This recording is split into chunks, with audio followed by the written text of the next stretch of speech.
Hello friends, मैं फिर से आ चुका हूं आप लोगों के लिए एक नए एपिसोड के साथ।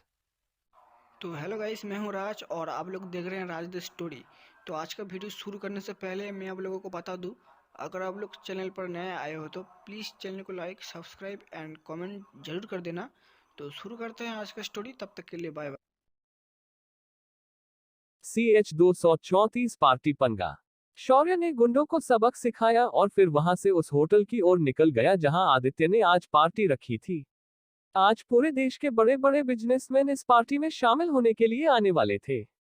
देश का कोई भी बिजनेसमैन इस मौके को छोड़ना नहीं चाहता था। गीतांजलि कॉरपोरेशन द्वारा आयोजित ये पार्टी बहुत खास थी।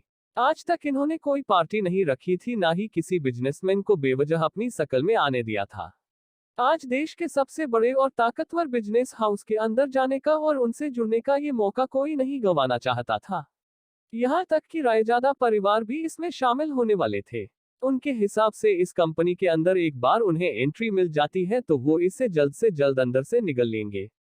इसी पार्टी में अर्नव भारद्वाज, मुंबई के मेयर जिनके बेटे को शौर्य ने मार डाला था, देहरादून का दास परिवार जो विक्की के परिवार से थे, और शौर्य के ऐसे दुश्मन जिनकी बिगड़ी हुई औलादों को उसने बिना सोचे समझे सीधा मौत के घाट उतार दिया था, वो सब भी इसमें शामिल हुए थे। इनमें से हर कोई अपने अलग अलग मकसद के साथ आया था, पर हर कोई सिर्फ एक चीज करना चाहता था और वो थी तबाही, गीतांजलि ग्रुप की तबाही, जो वो लोग शौर्य की वजह से आज तक नहीं कर पाए थे। इस पार्टी में ठाकुर परिवार के लोग भी आए थे, जिसमें उमा ठाकुर भी शामिल थी, मगर आज उसका मूड खास कुछ अच्छा नहीं था। पर अभी तक उसने बिल्कुल भी अपने परिवार को ये नहीं बताया था कि उनका कॉन्ट्रैक्ट गीतांजलि कॉरपोरेशन ने तोड़ दिया है, क्योंकि वह भी अपने परिवार से बदला लेना चाहती थी। होटल पैराडाइज मुंबई का सबसे सुंदर और महंगा होटल था। यहाँ सिर्फ अमीरों में से अमीर लोगों को ही एंट्री थी। आज इस होटल के आसपास सुरक्षा के कड़े इंतजाम किए गए थे। खुद विराज और इशिका भी यहाँ मौजूद थे। होटल के गार्ड्स को सख्त वार्निंग थी कि बिना इनविटेशन कार्ड के कोई अंदर नहीं जाएगा, और इसीलिए होटल के गार्ड्स खास करके इनविटेशन कार्ड को जांच रहे थे। शौर्य भी इस वक्त होटल के पास पहुंच चुका था, लेकिन जब उसकी नजर आसपास की सुरक्षा पर पड़ी तो उसने अपना सिर हिलाया और सीधे अंदर आने लगा। उसका हुलिया एकदम साधारण था और उसे देखकर किसी को भी नहीं लग रहा था कि शौर्य इस पार्टी के लिए यहाँ आया है। उसे गार्ड्स ने तुरंत अंदर जाने से रोक दिया और उससे इनविटेशन कार्ड की मांग की। उन्हें भी पूरा कॉन्फिडेंस था कि शौर्य के पास कोई कार्ड नहीं होगा, पर फॉर्मेलिटी के तौर पर उन्होंने कार्ड मांगा था। शौर्य ने भी कार्ड मांगने पर अपना मोबाइल निकाला और आदित्य को फोन लगा दिया। फिर उसने आदित्य को बाहर उसके लिए कार्ड लाने के लिए कह दिया।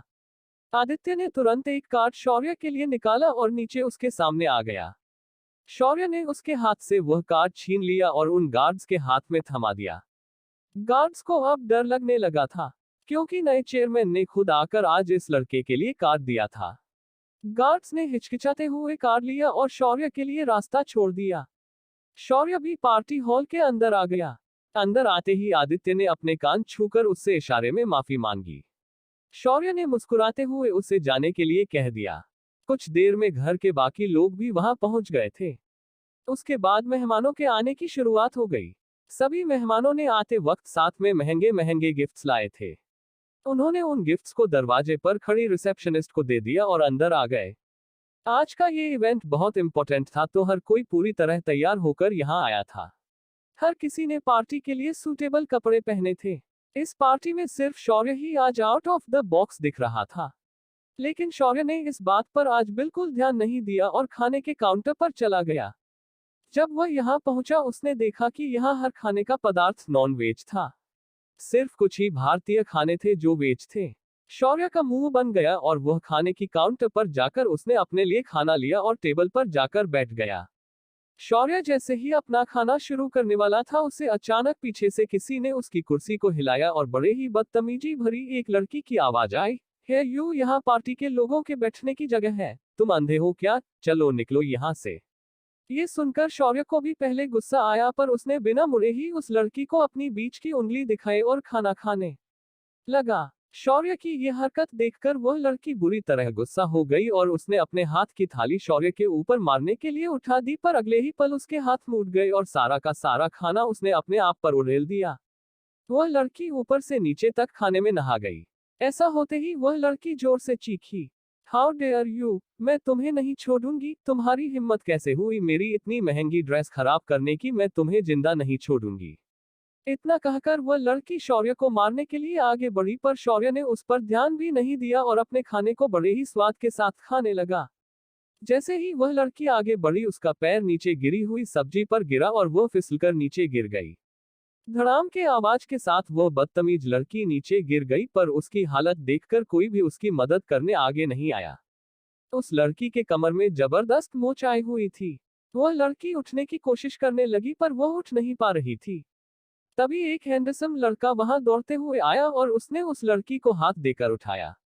वह लड़की जैसे तैसे खड़ी हुई और उस लड़के को देखते हुए बोली, जानू देखो ना, इस लड़के ने मेरे साथ क्या किया। इसने मुझ पर ये प्लेट गिराकर मेरी ड्रेस को गंदा कर दिया, ऊपर से मुझे धक्का देकर नीचे गिराया। बेबी इसे छोड़ना मत, मैं इसकी चीखें सुनना चाहूंगी। उस लड़के ने शौर्य को देखा जो चुपचाप अपना खाना खाए जा रहा था। उस लड़के ने आगे आकर शौर्य के कंधे को पकड़कर उसे पीछे मोड़ने की कोशिश की, पर शौर्य टस मज नहीं हुआ। तभी उस लड़के ने फिर आगे आकर शौर्य के चेहरे के सामने उंगलियां चिटकाए और बोला, हे यू फटीचर, तेरी हिम्मत कैसे हुई मेरी गर्लफ्रेंड पर हाथ उठाने की। तू ये नहीं जानता कि मैं आशीष रायजादा हूं और ये मेरी गर्लफ्रेंड रायमा है। शौर्य ने अपना खाना लगभग खत्म किया था। उसने आखिर में एक बड़ा निवाला धकेल दिया और फिर मुड़कर उस लड़के को देखने लगा। शौर्य अपने मुंह के अंदर के खाने को एकदम अजीब तरह से चबा रहा था, जो देखने वाले को बहुत अजीब लग रहा था। शौर्य ने खाना चबाते हुए उस लड़के को बैठकर ही हाथ हिलाकर पूछा। शौर्य का ये अंदाज उस लड़के को पसंद नहीं आया और उसने शौर्य को थप्पड़ लगाने के लिए हाथ उठा लिया, पर शौर्य तुरंत वहां से हट गया और उसका वार खाली गया। शौर्य ने जब आखिरी निवाला निगल लिया तो गुस्से से बोला, अरे भाई क्या बात है, तुम मुझे ऐसे बेवजह मारने क्यों आए हो? पहले क्या हुआ ये तो बताओ। आशीष ने अपनी गर्लफ्रेंड रायमा की ओर इशारा किया और बोला, ये तुम्हें दिखाई नहीं दिया? इतना सब करके तुम मुझे पूछ रहे हो कि तुमने क्या किया? उस लड़की की हालत को शौर्य ने देखा और उसकी हंसी निकल गई और हंसते हुए बोला, अबे ये क्या बला है, कोई नया फैशन है क्या जो ये इस तरह इस पार्टी में आए है? शौर्य की बात सुनकर उस लड़के को भी गुस्सा आया और वह आगे बढ़ गया, पर अचानक उसका भी पैर फिसल गया और वो नीचे गिर गया। उसके कपड़े भी गंदे हो गए और वह झटपटाते हुए खड़ा हो गया। शौर्य ने उसे देखा और फिर हंसते हुए बोला, हाँ अब ये जोड़ी परफेक्ट लग रही है।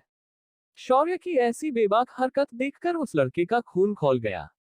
उसने लेकिन शौर्य को कुछ नहीं कहा और उसे दांत पीसते हुए सिर्फ देखने लगा। शौर्य ने टेबल पर रखा पानी लिया और थाली में हाथ धोकर वाहन से उठकर जाने लगा। शौर्य को जाता देख रायमा बेचैन हो गई और उसने आशीष का हाथ पकड़कर शौर्य को रोकने के लिए कहा। आशीष फिर एक बार अपनी गर्लफ्रेंड की बातों में आकर शौर्य को रोकने के लिए उसके सामने जाकर रुक गया। शौर्य ने उसे अपने सामने देखा तो उसे अब इस लड़के से चिढ़ होने लगी। शौर्य ने उससे फिर भी तमीज से कहा, भाई साहब आपको कोई गलतफहमी हुई है। मैंने आपकी गर्लफ्रेंड को देखा भी नहीं, वो खुद ही अपने ऊपर खाना डालकर मुझ पर इल्जाम लगा रही थी, चाहे तो आप यहाँ मौजूद लोगों को भी पूछ लो। ये सुनकर भी उस लड़के ने शौर्य की बातों पर विश्वास नहीं किया और गुस्से से बोला, इसमें पूछने वाली क्या बात है, अगर उसने कह दिया कि तुमने उस पर खाना गिरा दिया तो वही सच है। अब चुपचाप उससे माफी मांगो और उसकी ड्रेस खराब करने के लिए 5 लाख रुपए निकालो, वरना मैं सिक्योरिटी को बुलाकर तुम्हें ऐसा सबक सिखाऊंगा कि तुम्हारी 7 पुश्तें इसे याद रखेगी। शौर्य ने ये सुना तो उसका दिमाग खिसक गया और अगले ही पल वही हुआ जो हमेशा शौर्य करता है। शौर्य की एक झापड़ उसके गाल पर लगी और वह उड़ता हुआ बगल में रखी टेबलों को तोड़ते हुए दूर जाकर गिर गया। लेकिन शौर्य यही नहीं रुका, उसने तुरंत उस लड़की के बाल पकड़े और उसे गोल गोल घुमाया और फिर उसके चेहरे पर थप्पड़ जड़ दिए, जिस वजह से उस लड़की का पूरा चेहरा सूज गया। दोनों को अच्छा सबक सिखाने के बाद शौर्य ने अपने पॉकेट में हाथ डाला और वहां से दूसरी ओर निकल गया। इधर वह लड़की दर्द में कराह रही थी तो वहीं आशीष भी अपनी जगह से खड़े होने की कोशिश करने लगा। उसका सिर अभी भी चकराने लगा था। उसने जैसे तैसे रायमा के पास जाकर उसे उठाया और उसे लेकर वहां से बाहर चला गया। लेकिन उसकी आंखों में शौर्य के लिए गुस्सा साफ दिखाई दे रहा था। शौर्य अब वापस अपने परिवार के लोगों के साथ आकर बैठ गया। विराज जो इस वक्त ऑन ड्यूटी था, उसने शौर्य का आज का हुलिया देखा और बोला, लगता है तुम कभी नहीं सुधरोगे। तुम्हें पता होना चाहिए कि ये पार्टी है और उसके हिसाब से तुम्हें तैयार होकर यहाँ आना चाहिए था। अब जल्द से अपने कपड़े बदलो और अच्छे से तैयार हो जाओ वरना लोग तुम्हें नहीं पहचानेंगे। विराज की बात सुनकर शौर्य ने सिर खुजाया और उनके सम ही उसके कपड़े अरमानी सूट में बदल गए। शौर्य एकदम से अलग दिखने लगा। कुछ ही देर में आदित्य स्टेज के ऊपर सबके सामने आया और उसने एक लंबा चौड़ा भाषण सभी को झाड़ दिया। फिर उसने अपने सीईओ को स्टेज पर बुलाया। बाद में आखिर में उसने शौर्य को स्टेज पर बुला लिया। अब तक आशीष और उसकी गर्लफ्रेंड रायमा भी वापस कपड़े बदलकर वापस आ चुके थे। शौर्य भी धीरे धीरे चलते हुए स्टेज पर आ गया। जो लोग शौर्य को पहचानते थे उनकी धड़कनें तेज हो गई। वही आशीष और रायमा की आंखें बाहर आ गई। आशीष ने तुरंत अपने दिल पर हाथ रख लिया और मन ही मन भगवान का धन्यवाद देने लगा। उसे अच्छे से पता था कि वो आज मौत को छूकर टक से वापस आया है। रायमा की हालत उससे ज्यादा खराब थी। उसे भी अपने सूजे चेहरे को छूने की इच्छा हुई और उसने छूते ही उसे दर्द का एहसास हुआ, पर वह भी भगवान को लाख बार धन्यवाद दे रही थी क्योंकि उसका सिर उसके शरीर पर सही सलामत था। शौर्य के स्टेज पर आते ही लोगों के चेहरों पर उसके प्रति डर साफ दिखाई देने लगा था। देश का सबसे बेरहम लड़का आज स्टेज पर खड़ा था। उसके मासूम चेहरे को देखकर वहां मौजूद कोई भी ये नहीं कह सकता था कि ये इतना खतरनाक है। शौर्य ने स्टेज पर आते ही सभी को एक नजर देखा और उसकी नजर वहां खड़े एक आदमी पर गिरी। जैसे ही उसकी नजरें उस आदमी से मिली वह आदमी अपनी जगह पर थरथर कंपनी लगा। लेकिन शौर्य ने तुरंत उसे नजरअंदाज किया और फिर दूसरी ओर देखने लगा। ये एडम रायजादा परिवार का हेड आलेख रायजादा था। आलेख को शौर्य की नजरों में एक खतरनाक आभा महसूस हुई।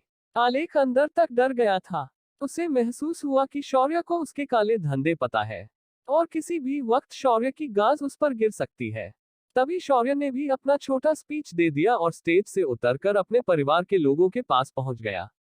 शौर्य के बाद कशिश स्टेज पर आए और उसने सभी को देखते हुए कहा, हमारे पुराने बॉस ने अपना पद छोड़ा। उस वक्त ठाकुर एंटरप्राइज की वजह से हमें बिजनेस में बहुत लॉस हुआ, तो इसी वजह से हमने हमारा डिस्ट्रीब्यूटर बदल दिया है। साथ ही उनके समय कुछ लोगों ने हमारा सामान ठाकुर एंटरप्राइज के साथ मिलकर ब्लैक मार्केट में होर्डिंग करके बेचने की कोशिश की। अब हमारे नए बॉस ने उन सभी दोषी लोगों पर लीगल कार्यवाही करने का फैसला किया है, पर हमारे पुराने बॉस के हिसाब से वो अपना हिसाब खुद सेटल करने वाले हैं। तो मैं ये आप सभी के सामने बताना चाहूंगी कि इस मामले में दोषी लोगों का अगर कोई साथ देने की कोशिश करता है तो वह हमारे पुराने बॉस का दुश्मन बन जाएगा। कशिश की ये बात सुनकर सभी की नजरें ठाकुर परिवार पर टिक गई तो ठाकुर परिवार के लोगों की नजरें उमा पर टिक गई। वही उमा इस वक्त आलेख रायजादा को देख रही थी। आलेख के हाथ पैर ठंडे हो गए थे। उसने अपनी नजरें धीरे से शौर्य की ओर मोड़ी तो शौर्य भी उसे ही घूर रहा था। आलेख को अचानक अपने दिल में चुभन महसूस हुई और उसने अपने सीने पर हाथ रख लिया। शौर्य उसकी ऐसी हालत देखकर मुस्कुराने लगा। तभी आदित्य जो सब कुछ ध्यान से देख रहा था वह भी एक शैतान हंसी के साथ मुस्कुराने लगा। कशिश ने फिर अपना माइक नीचे रख दिया और वापस नीचे उतर गई। उसके बाद रिया ने सभी को देखा और पार्टी शुरू करने की अनाउंसमेंट कर दी। पार्टी शुरू हो गई और हर कोई पार्टी में मगन हो गया। रायजादा और ठाकुर परिवार के लोगों ने इसी बात का फायदा उठाया और चुपके से होटल से बाहर निकल गए। लेकिन उमा पार्टी में ही रुकी रही। उसकी नजरें इस वक्त शौर्य के ऊपर ही जमी थी। उसने पहले सोचा था कि शौर्य बेहद खतरनाक है, पर उसका भाई भी उतना ही खतरनाक था। वो अब बिल्कुल भी उनकी नजरों के सामने से हटना नहीं चाहती थी।